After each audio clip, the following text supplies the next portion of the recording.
جانی که در جان من و توست. وطن نانی که در خون من و توست. وطن آینه آب زلال است. وطن پاکی وجدان من و توست. وطن یک پاره نور الهی است. شب افروز شبستان من و توست. وطن عشق است، عشق یار جانی است. وطن جانانه جانان من و توست. دل او در دل ما میزند دل. وطن در خون شریان من و توست. غزل از اجادیات استاد باقر رحمزاده. بحری عیادت آمده. بحری عیادت آمده زود بیا دیگر مرا. خانه توست برج دل چون کسی رهگذر مرا. رفتم مدار و طاقتم با تو همیشه راحتم. شام فراق بهر من داده و چون سحر مرا.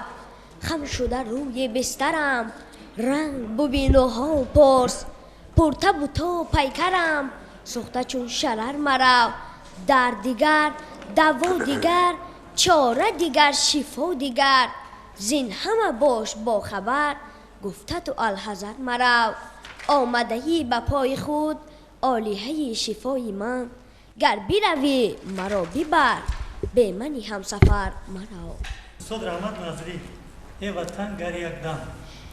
ای وطن گر یک دم از یادم برای. در خمی دنیا دم جای ندارم. یک زمان به کوهسارم یک زمان به آفتابم. ای وطن گر یک دم از یادم برای. در خمی دنیا روزی روشن را نبیند چشمی تارم. فردی به روزیم و به روزگارم. در جهان این روز و فردای ندارم. ای وطن ای سرزمینی آفتابی. گر برای یک دم از یاد خرابم. یک زمان به زندگی و به سرابم. یک زمان به آفتابم. شعر بس که نیست هرگز جام یا جنگ. شعر از اجادیات استاد اسکر حکیم با نام شعر بس که نیست هرگز جام یا جنگ. شعر بس که نیست هرگز جام یا جنگ سخن. زنده باشد شاعری که میرد از ننگ سخن. شعر بس که نیست هرگز جام یا جنگ سخن. زنده باشد شاعری که میرد از ننگ سخن. خاطر از پیش خود رنگین سخن کی آورد. بس که رنگامیزی دوران بود رنگ سخن. نقطه‌دان را حاجت شرح و بیانی بیش نیست. وضع دوران را شناسد اوزی آهنگ سخن. گر نباشد امین آهن از تبهکاری زن. جان آدم را خورد تا مدنها زنگ سخن. تنگ روز و تنگ میدان نیست آن شاعر بدر. گر فراخی یابد و از خطه تنگ سخن. آن سخنگو را نباشد حاجت بر سنگ گور. سنگ گورش را بماند گر به خود سنگ سخن. شعر از اجادیات استاد میرزا توسن‌زاده با نام آشیانی بلند. آشیان گر می‌گذاری در بلندی ها گذار. در بلندی های کوه سربلند ما گذار. آسمان در گنبد سبزش اگر جویت دهد. آشیان فکر دوراندیش در آنجا گذار. نیستی تو بلبل چولی که افغان سر کنی. چشم را با کمترین اشکی ندامت تر کنی. به وفایی گل خاری بیابان دیده و منزل خود را نشیمنگاه غار و جر کنی. آشیان گر پست باشد باد ویرانش کند. بچه هم بازیچه سنگ فلخمانش کند. گربه مسکین که عمر در غم بال و پر است. چوجه های نوپرت را راحتی جانش کند. تشکر. اکنون ما هم پرسیم که برای اینکه شما میدونستید که گفتن نگیرید برای اون که ما هم باید سوال کنیم. من از مابین غزل ها مصرع میگم شما دوامش میخونید. خوب عقل بندد کمری خدمت و تعظیم کند. عقل بندد کمری خدمت و تعظیم کند. سخن از عشق وطن چون به میان می آید. بحر تبم چوپه مدح وطن موج زند. شعر من صافتر از آب روان می آید. آن گوهرها گر کنی پرواز از عقابان یادگیر. از دویدن های اسب روزگاران یادگیر. خواه گریه خواه خنده چون بهاران سبز باش. چنگ راه را شستن از باران نیسان یادگیر. گر کنی پرواز با یاد پدر پرواز کن. بابهای تازه را در پیش رویت باز کن. رحمت تا که بر اولاد و بر اجداد، رحمت تا که بر اولاد و بر اجدادش رسد، نامینه کش تا رود از دیه بر دیه دیگر، در سری رخانه آراسته باشد هوس، نیم نان خویش می آورد بهر رهگذر. میبری با خود کمان از تیر آن اندیشه کن. میبری با خود کمان از تیر آن اندیشه کن. مردی به اندیشه را تیر کمانش میکشد، گر شناور خویش را بر سیل دریا میزند، حلقه گردابی دریای روانش میکشد. صدرالدین عینی مکتب میدهد. مکتب به تو میدهد غم و رنج و تعب، مکتب زی تو میبرد. مکتب به تو میدهد علم و ادب، مکتب زی تو میبرد غم و رنج و تعب. یک نقطه مختصر زی مکتب گویم، آدم نشود مگر کسی از مکتب. ای مانده قدم بر راه مکتب، عالی است مقام و جاه مکتب. مکتب سبب حیات باشد، مکتب سبب نجات باشد. مکتب به تو عقل و هوش بخشد، مکتب به تو شهد و نوش بخشد. برخیز و گذار خواب خود را، برگیر به کف کتاب خود را. رو از همه پیشتر به مکتب، شوق است تو را اگر به مکتب. سعی بنما و علم و آداب، بهتر ز شریک خویش دریاب. تا در دو جهان عزیز باشی، با دانش و با تمیز باشی. یک شعر دیگر. بزرگ صابر قشلاقک من. قشلاقک من بوی چپاتی دارد، شیرینی شیرینی توتی دارد. از چوبی درختی بیت در هر خانه، گهواره سبزی ملکوتی دارد. همین اودینه از دست کی میگریزد؟ اودینه از دست ارباب کمال میگریزد. بعد به کجا میرود؟ به فرغانه. در آنجا چیکار میکنه؟ در آنجا او در زوادی روغن کار میکند و آن خیلی کار میکند و پول به دست میآورد و میخواهد به وطنش برگردد. ولی وقتی که او در راه می آید، از او زکاتچی ها مالش را برای خود میگیرند و 20 تنگه که اودینه هم داشت برای خود میگیرند. اودینه که خیلی فقیر بود غمگین میشود. اودینه به هدف خود میرسد یا نمیرسد؟ صدرالدین عینی در سموی اودینه چی را تصویر کرده است؟ در سیمای اودینه فقیری، غمگینی و بسیار عذاب و مشقت را. خب تشکر. یادداشت استاد عینی را کدام قسمتش منتخبات داشت رو من خوندم. منتخبات کدام قسمتش از چند قسمت عبارت است میدونی؟ از 4 قسمت عبارت است. کدام قسمتش خوندی؟ من قسمی اولش رو خوندم. نو سراول یادداشت با کدام واقعه سر میشه؟ کدام میکنه؟ در صحرا با پدرش کار میکرد. در آنجا پدرش رو یاری میداد و بعد از آن توی شد. این توی برادرش نه بلکه توی خدنه اشان بود. آذرخش با شیوه رودکی. با شیوه رودکی سخن شیرین است، زین شهد و شکر کام و دهن شیرین است. ماننده ترسون ناریزه ترسون زاده، نان ادبیات وطن شیرین است. استاد این روبایه است، از روبایات است. شعر از جدیدی استاد آذرخش با نام مادر. جدا گشتم زی دامانت، پناهت بر خدا مادر. خدا باشد نگهبانت، پناهت بر خدا مادر. چه گریان است چشمی تو، زرافشان است چشمی تو. بمیرم در زرافشانت، پناهت بر خدا مادر. ندیدم از کسی مهر که دارد چشمی پزمانت، فدای چشمی پزمانت. پناهت بر خدا مادر. ببخشا شیری پاکت را، سرود دردناکت را. به فرزند غزل خونت، پناهت بر خدا مادر. کمی احمد دیوبند استاد صدرالدین عینی. بله. برای خاطر چی احمد دیوبند گفتن؟ اون یک پسر بود در خردیش. او از دیو اجینا میترسید و وقتی که کلان میشود او با یک بار در توی یک بار آنها در هر هفته با هم پول جمع کردند و یک تویچه را راه می انداختند و در آنجا یک مرد یک بقعه را می بیند و وای جین گفته بهوش می شود و آنها همه می خندند. باری بعد احمد دیوبند احمد میگوید که من از جین و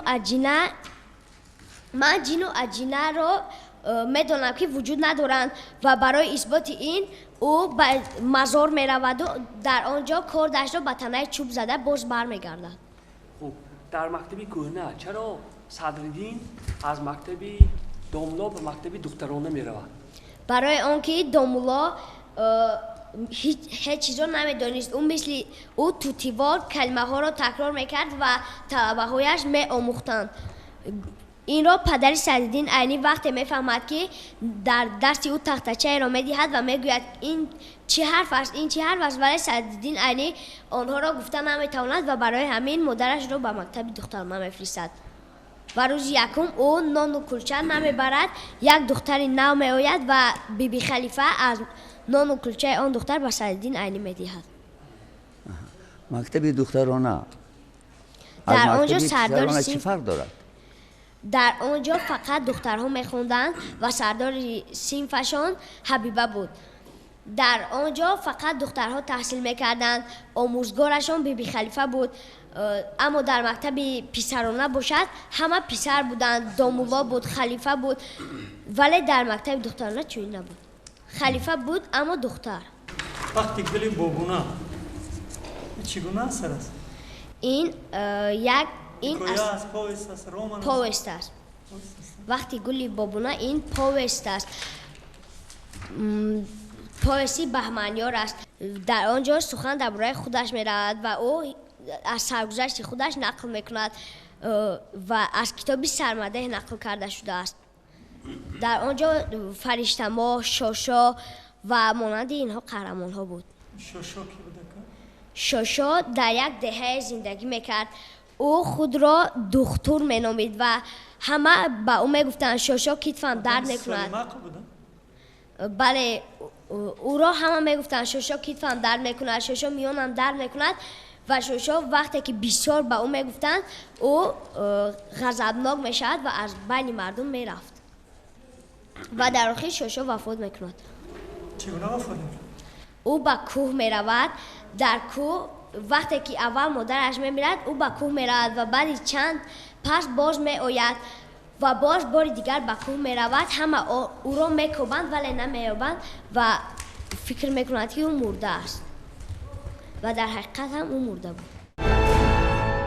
مرحبا. توجیک از تباری آفتاب نور پیوندیم و از اهل کتاب زند و پوزند و اوستا داشتیم در جهان ما تخم دانش کاشتیم.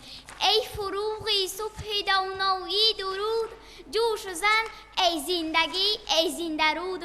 در نهادت آفتاب در غراب در نگاهت گردگردان ابر پاره حولیا با گردش چشمان تو چرخ میگردند سمای پرستاره. تا به وامه از زرفشان آمدی بر طواف مقصدی پاکی پسر دیدی و اندر صفی همسالها برده خوابش رضا آمدی تو بخبر. خیش رو بر قبر او پرتافتی یک نفس کردی نهانش زا آفتاب تا نسوزد پیکری سوزانی او تا نماند جانی پاکش در عذاب. کی دلی زوری تو باور میکند نوخطی ابرو سیاحت خاک شد این زمین مثلی تو آغوشش نمود. آبی چشمی خیش رو دزدیده خود شور افکنده می سوزی درونی تا نگردد غرق در اشکست کسی تا نماند دامنی این خاک خونی. اینجا نوشتی 22 تا افسانه های خلقی خوندی. ها؟ کدام افسانه های خلقی توجیه خوندی؟ افسانه مردی خسیس و دیگر افسانه ها رو خوندم. روباه و خروسی زیرک.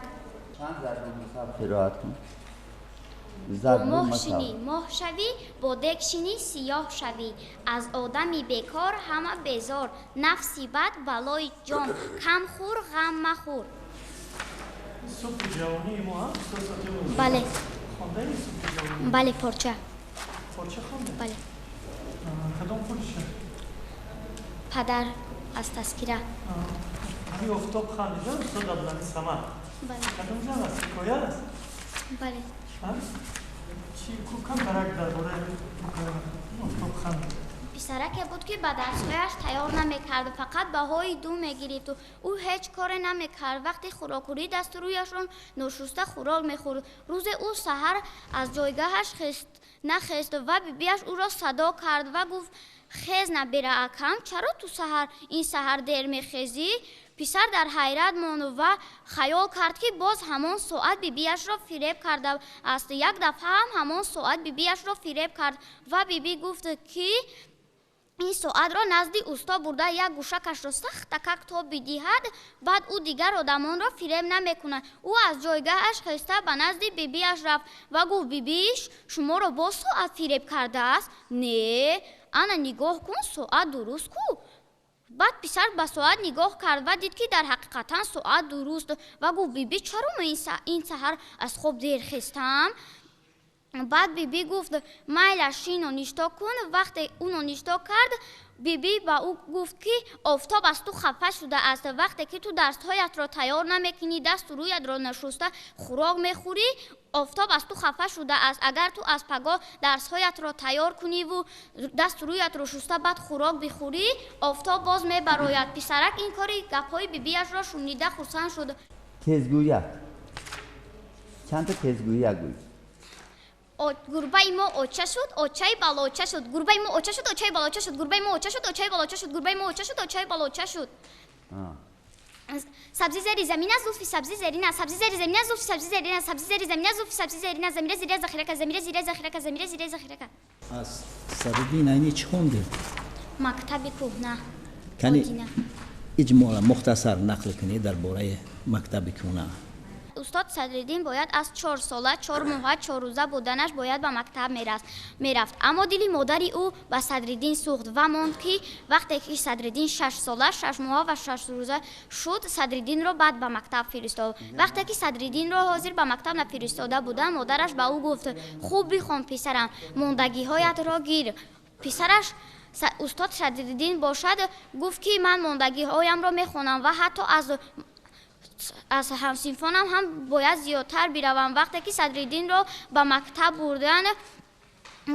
بردن او را در مکتب قبول نکردند پدری او که سوادناک بود کمی بحث کرد و او را به مکتب داخل کردند وقتی که او به مکتب میرفت داد و فیغانی بچگان را شنیده خیلی غمگین شد و گفت که من به مکتب نمیروم و پدرش گفت که من هم کوره خریده به تو نمیدهم روزی اول او با پدرش به مکتب رفت و در یک پیری بیره همه کرمتلوی میرزا بله بخاطر چیه کم پیری بیره همه یک پیره بود که او یک خر داشت وقتی که پسری پدر میخواست که بسیار خواهش میکرد از پدرش که یک خر داشته باشد او هر روز به نزدی همان پیر رفته خری او را نگاه میکرد و هر سو میبرد و با او به سیر و گشت میرفت و روز زمستانی سخت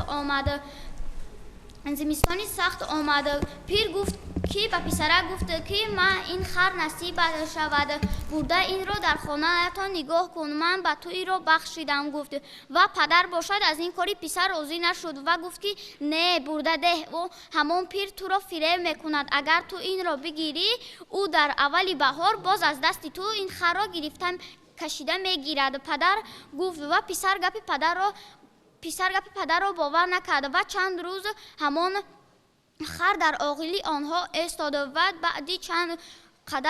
بعدی یک سال بهار باز آمد وقتی که پسر خر را به سر و گشت برده ایستاده بود به چرانیدن علف همان پیر باز دید و از دست او گفت که اکنون خری مرا ده پسرک باز غمگین شد و به خانه آمد برای همین او را پیری بیرحم میگویند گوزن چنبرشوخی من بله گوزن چنبرشوخی من کدام گوزن است گپ درباره کدام گوزن میرود خوندیم گوزن چنبرشوخی من یک پسرک میرود که او تماما سخن گفتن نمیتواند وقتی که کجا میرود او تماما سخن گفتن نمیتواند. وقتی که شب میشود او به مادرش میگوید شب بخیر مادر. مادر باشد هیچ گپی را نمیفهمد. پسرک همه به خیال میرود و میگوید چرا مادرم سخنهای مرا نمیشنه و آخر من سخنم گفتم که شب بخیر و همین خیل پسرک میگوید مادر سخنهای او را نمیشنود. از بس که پسر گنگ بود سخن گفتن نمیتوانست برای همین. این پسر تنها گنگ بود. بله. از ظفر میرزا همون داستانی داستک دارد. بله. بود نبود، بود گور بود. پلیس نبود، شد گور بود. در یک مکان در یک زمان شاهی حلایق مور بود. موری کلونی زور بود. یک دفعه در یک زمان خیلی خوندی؟ در یک زمین در یک زمان شاهی حلایق مور بود. موری کلونی زور بود. بدخیبت و خونخور بود.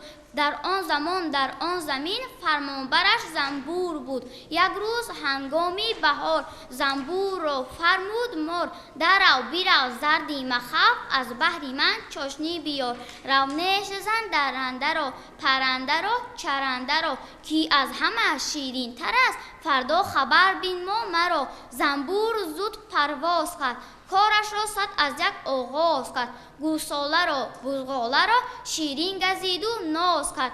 خورباقه را نیش زد توف کرد و خود را پیش زد. با قهر و غش بر قصد او نیشش به یک گومیش زد. گومیش بی غم میچرید از نیشی او یقت پرید. چون جای نیشی او درید از گاو یا موقعی نخورید. بیا ای هموطن تا جان فدای این وطن باشیم. بجان آماده امر و ندای این وطن باشیم. کنارش گرم و راحت بخش چو دامانی مادرها همه فرزندهای با وفای این وطن باشیم. گرفته دستی هم از یک گریبان سر برون آریم. وطن از ماست ما نیز از برای این وطن باشیم. اگر دارای و ناداریم لیک وطن داریم. فدای این وطن شاه و گدای این وطن باشیم. یک جوان میخواست شهرت یابد در بین خلق.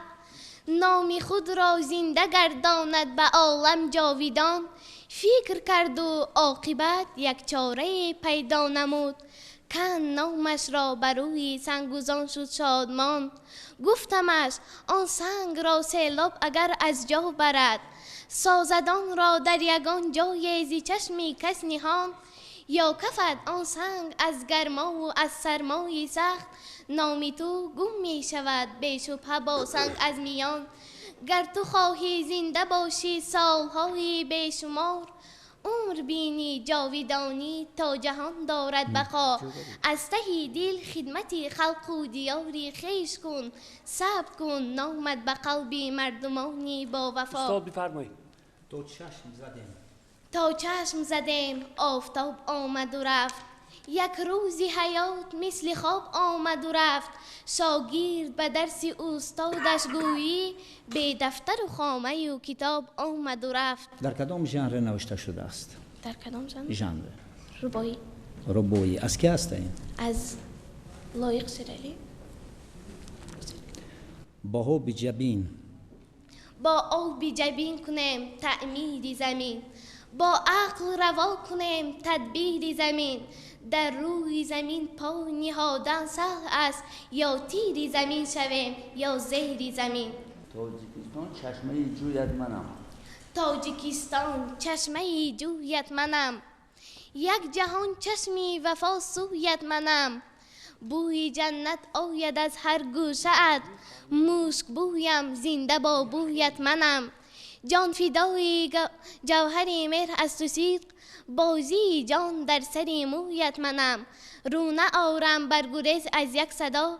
شیر میدانم نه آهویت منم. فروغ صبح دانایی کتاب است. فروغ آدمیت از کتاب است. همان راهی که پایانش نمی بینم وطن داری است. همان دردی که درمانش نمی بینم وطن داری است.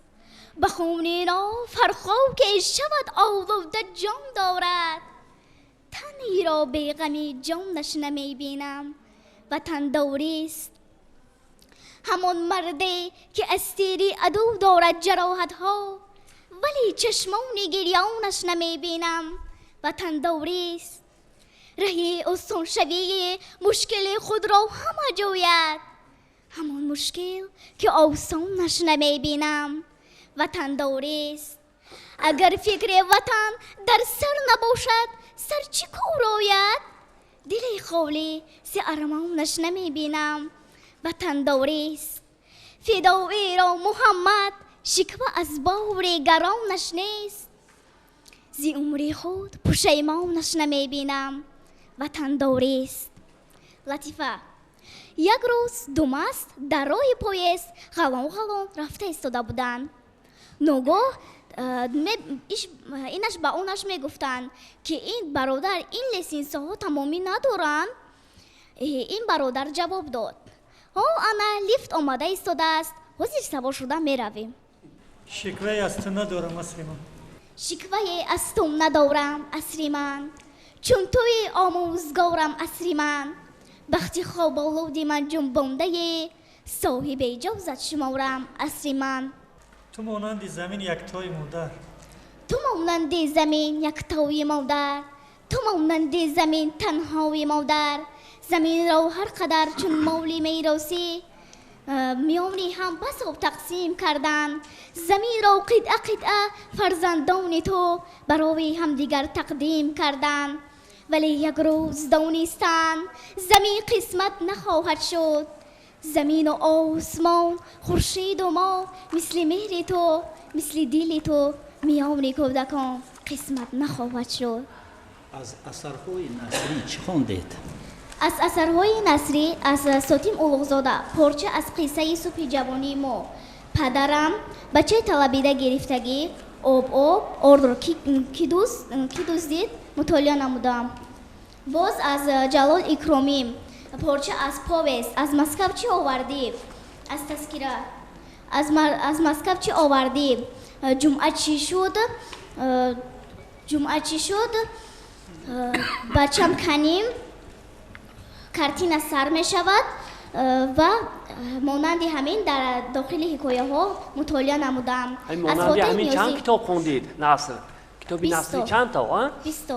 همین شما روی خطی شعرهاتون رو اینجا ماندید و روی خطی نثرتون رو نگذاشتید. برای همین سوال داده ایستادیم. 20 تا؟ خوب ساتیم اولوغزاده جلال اکرامی باز کی ها؟ از فاتح نیازی مکتب در تخونه. از حکیم کریم دختر جنگلموی پدر مرحبا بهار. از همون حکایه مرحبا بهار را قرائت کن. حکایه از حکیم کریم مرحبا بهار. وقتی که تو می اومدی بهار من از اومدن تو غمگین می شدم، چون که فکر می کردم پدرم رو تو کشتی. بیا حاضر حکایتش را نقلت کنم. پدرم در کشتزار کار میکرد. ناگاه از کجای فصل بهار سر شده بود، ناگاه از کجای شمال سیروم وزید و هوا سرد شد. پدر من در همانجا روی زمین نقش گردید. من پدرم را یافته نتوانستم و صدا دادم پدر جان، پدر شما در کجایید؟ پدرم نیمخیز شده جواب داد پسرم من میمیرم. گفت و دیگر حرفی نزد. همین خیل من در سر گوری او خیلی گریستم و عاقبت تو را قاتل پدرم دانستم. یک روز فهمیدم که این قسمت آدمیت بوده است. این گناهی تو نیست. مرحبا بهار، بیا خیلی دلتنگت شدم. شعر لایق شعر علی زبان گم کرده. از تمام این و آن گم کردگان زیش روتر نیست در روی جهان. زان که گم کرده زبان مادری حرف گوید با تو با چندین زبان. باکنه گر داوری گم کرده است یا امید سروری گم کرده است. زهر بادا شیر مادر بر کسی کو زبان مادری گم کرده است. عبدالملک بهاری رزم کشی. صورتی شیر رو کشم خیرسکی تم چدار شد. صورتی گوب رو کشم اشتری بچه دار شد، قوس کشم مونده و پست، مثل سری پیاز شد. قی نویسم قلم شکست، دمچه قی دراز شد. قلم تراشکم کنی، باری دیگر کشم کنی. خواهی که دانا شوی، زیر و توانا شوی، از ته دل خوان کتاب، حکمت او به حساب. آن که کتاب نخوان، دور زی دانش بیمان. چون نفسی نوبهار، تازه نگاهش بدار. سطر ورا خط مزن، یک ورق از او نکن. او چو معلم به ماست، هر سخنش رهنماست. داستانی که واردش هست را زیاد میدونید نه؟ غلبه تن یا قشلق تیلویی و پرگی؟ قشلق تیلویی با پرگی نید، نکی تنیا با پرگی. غلبه تنیا با پرگی ها؟ که یک پرچه مرحمت ازم غلبه تنیا. آن جنگ را در تاریخ همتا نبود، جنگی خونین و بیرحمانه بود. فرمانده فشیست آزاد نشسته، حریفش بر پا با دستی بسته. فشیست خورده خوابیده نوشیده، حریف گرسنه عذاب کشیده. آن یک مسلح از پا تا به سر، این دارد فقط یک پیرهن در بر. او را زیر دستان یاری می دهند، این را از هر سه خواری می دهند. او با آتش و اره و نشتر، حریفش با یک شعله نظر. از آلات جنگ آنچی در دنیا، تصور کنی او دارد اما روحی این یک را آن یک ندارد. او به خود ایمان این شک ندارد. او چون مصرعان می لرزد از کین، این چون هیکلی پولادین سنگین. انبار ما را تو سوزاندی، من کی به تو این را فرمان داد؟ وطن فشیست از غضب لب را می خاید، به دل دختر شادی می آید. سیمهای تلفن را کی برید؟ من ها همین توراس گفتن گیرید. جای پرتیزن ها نمی گویم، تازیانه حالا نمی گویم. با پیرهن روی برف دوانیدش، افتد ملال نیست بکشانیدش. می بینم از سرما شده ای عاجز، بلکه اکنون گپ می زنی هرگز. بین کم سمالکه و آن نامرد، یک روز و یک شب دوام کرد نبرد. دختر افتیده تن سرد و سفید، استالین کجاست؟ قهرمان جنبید، به او گرمی داد نامی پرآتش. استالین دایم در پاستی خودش، این قوت و عزم نو را که دید. فشیست از فتح خود شد ناامید، پرتیزن که چون شیری زخمدار، به هراس ایستاده در پای دار. صاحبانی آن زمینی اسیر، مجبورن ایستاده آنجا دلگیر. عسکری فشیست از 200 بیشتر، قراول در اطراف یک دختر لیکن با روحی کبیر. نماینده ای خلق بی نظیر، به جلادان دختری وطن داد زد. من نمی ترسم از مردن، پرانید مرا کشید سوزانید. به آب اندازید اما بدانید، که خلق من هیچ نمی میرد، او انتقامی مرا می گیرد. بعد از این گفته محکومی شجاع، خطاب کرد به مردم در وقت ودا. رفیقان از این سگها نترسید، شما کوهید از باد نلرزید. تیغ مردی را از غلاف کشید، از هر سو تاخته دشمن را کشید. پریشان کنید سپاهی او را، بندید از هر سو راهی او را. گریه می کنید به مردنی من، اما من شادم از انسان مردن. در راهی وطن مردن زندگی است، مردن زندگانی است در بندگی است. دوستان می روند این روزهای بعد، استالین با ماست او خواهد آمد. فرمانده به پیش جلادان دوید، از زیر تنیا صندوق را کشید. از این هجوم دختر در بیم شد، کشت او را یعنی به وی تسلیم شد. آخر هر چی کرد تنیا هیچ نگفت، مرد اما سیر را از دشمن نهفت. این است که در آن جنگی عجیب، فشیست مغلوب شد و بلشویک غالب. بلشویک غالب فاشیست می ترسید کس این را داند شکست خود را می خواست بشاند زان سبب فرمان داد به زیر دستان که داردش یک ماه آویزان بگذار آمده بینندش مردم چون وی نکنند عقلشان را گم بگذار خلقهای خاک کمونیسم همه بترسند از دور فاشیسم جسم تنیا در همان مکان چون سنبوله بود یک ماه آویزان در حقیقت مردم آهسته می آمدند آنجا دسته دسته می آمدند و سرخم می کردند زیر لب پیمان با هم می کردند به دلهای چاکی دلیران قسم. انا صدرالدین عینی مرگ سودخور خوندی همین پویستی مرگ سودخوره ها قصه صدرالدین عینی ها. خب همون مرگ سودخور مرگ کی سودخور این یک آدمی که بسیاری بد به دولت است و وی هست خسیس چی نام دارد سودخور همون سودخور چی نام دارد در اثر عینی در اثر عینی سودخور از پولی خود نان شکند گر به مثل شیشه سندان شکند اطاله دندان عبدالملک بهاری صندوق پولاد این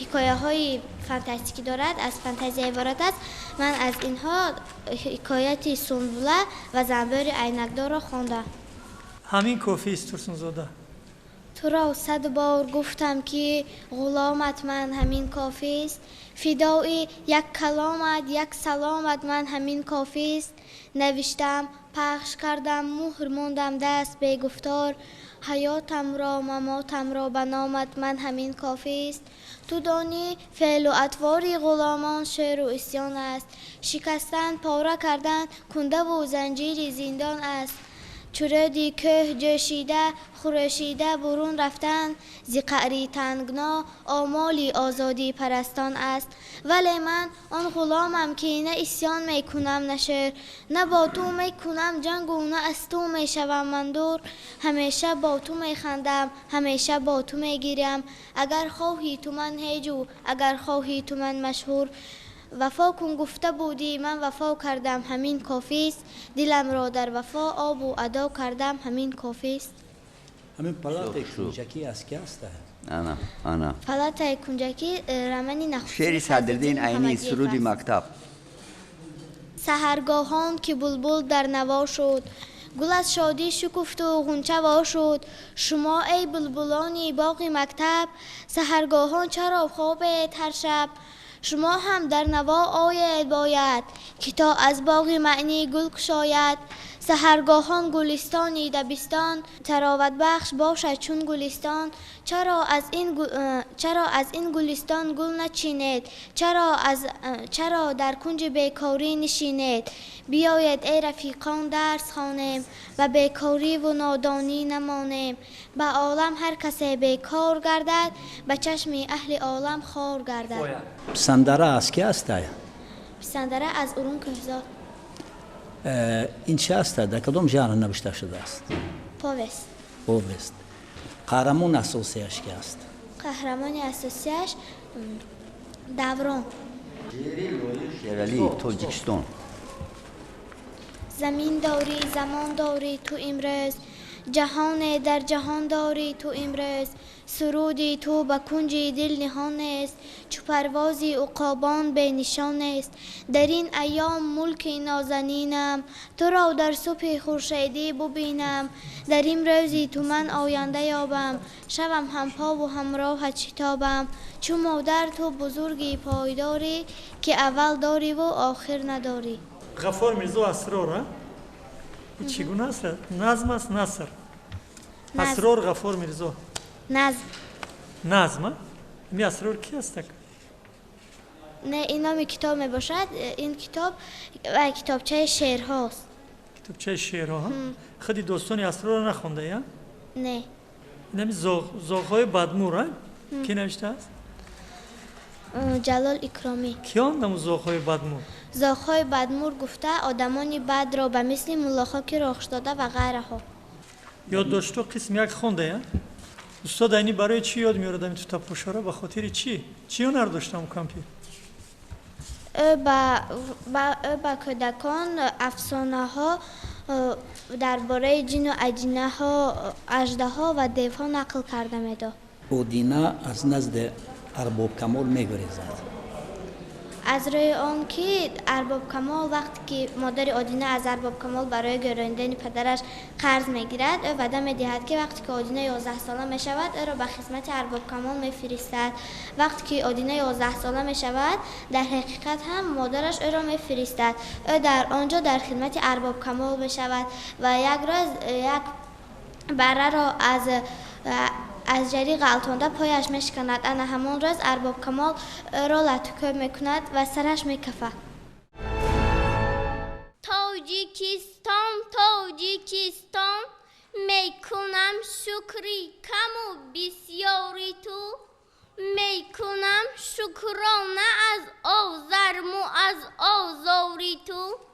از تو من ثروت نمیخواهم، وطن هستی بس است، با خس و خارت برابر زندگی کردم بس است. خوش روز مادرم رخساره. خوش روز مادرم دلسوز مادرم، گنجی یگانه‌ام خورشید خاورم. فرزندی تو بزرگ فرزندی تو کلان، مانندی زندگی عمری تو جاویدان. مردی ندیدم مثلی تو خاکسار، فردی ندیدم مثلی تو بردبار. خوش روز مادرم دلسوز مادرم، نامی بلندی تو تا کهکشان برم. اگر یک لحظه خاری زبان بینم، اگر یک لحظه خاری زبان بینم، سخنهای روان را ناروان بینم. به دستی ناتوان بینم، دلم بر رودکی سوزد، به حال زندگی سوزد. چو بینم همدیار خودسر و خودکام، شناسد خویش را علامه ایام.